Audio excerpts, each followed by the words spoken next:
So let me explain my name real quick. The Nameless King, where did it come from? What drove it, and what made me want to use that as my YouTube channel's name? First things first, the Nameless King comes from two different series, one being Tokyo Ghoul series, which is my favorite manga, and the other being a character from the Dark Souls 3 game, or the Dark Souls franchise. Him being my favorite video game character. Now, I decided to take both of these concepts and put them together, which is why I can't remember which video it was, but I put a gif of Orlando, which is a city that was from Dark Souls that the Nameless King once resided before he became nameless. And I also have my avatar as the Nameless King Kaneki from Tokyo Ghoul himself. Eventually I want to make my avatar like a mesh between both those characters and myself, an embodiment of all three, and have that as my banner art and my avatar and stuff. But right now it's just what it is right now. But I wanted to talk about the video game side of my name, the Nameless King, which is the boss from Dark Souls 3.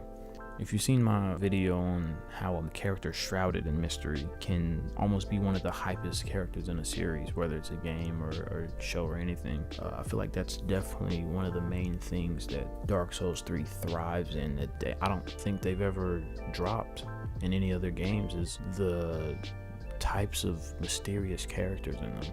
Or you can go deeper into it and find different lore to it, but it's never like confirming like, yes, this is what it is, you know this about this character 100% now. It's always, it could be that based off of what you found, based off of your evidence, but I'm gonna let it be up to you. And the Nameless King's lore, like the lore of his boss, is mainly that it's a lot of conjecture, it's a lot of reading between the lines, it's a lot of taking evidence that we were able to find and assuming that if the evidence you found is true, or if it is based off of this character, that this must be his true identity, this must be what he's about. But yeah, he's definitely my favorite character in games of all time. I like everything from his design to the way he fights, to the fact that he rides on a storm drake, to his sad story of once being known as like a god of war and a true slayer of dragons, to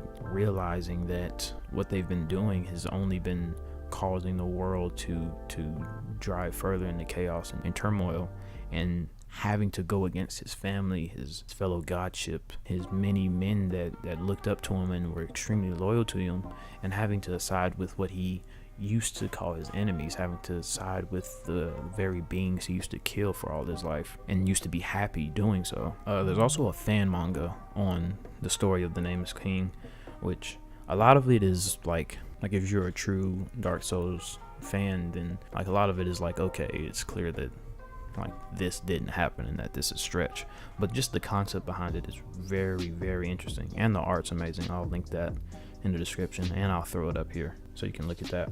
But when you truly think of the Nameless King as a story within a story, and you read that story and you try to dive further into it, like you can't help but find him to be one of the coolest one of the coolest characters in any form of media. Of course, a lot of people, they like to favor Artorias of the Abyss as their favorite Dark Souls character or boss that you have to fight.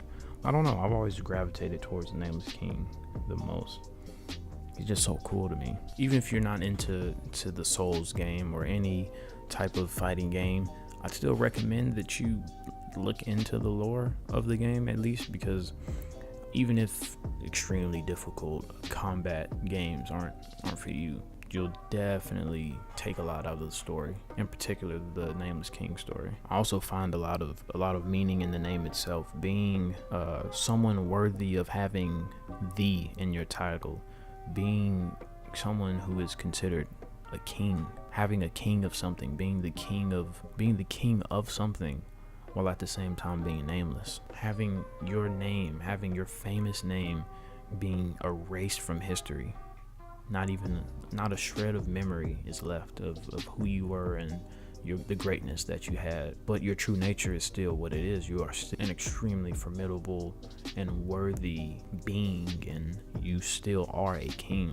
But what you have, like what is known of you, is that you are nameless. Your kingdom is nameless. And I took a lot of meaning out of that and decided to dub myself that, because is there truly meaning in your title if you yourself are nameless? Can you truly be proud of who you are or what you own if who you are / what you own is nameless itself? I'm not an extremely philosophical type of person myself, so I don't want to go too deep into what it really means, you know. I just wanted to let you guys know the inspiration behind my name and why I take so much interest in the Nameless King. Like I said, I'll be linking the fan comic down below for you guys to go check it out yourself. It's really interesting, so I really hope that you guys go and look at it yourselves. And bye, guys.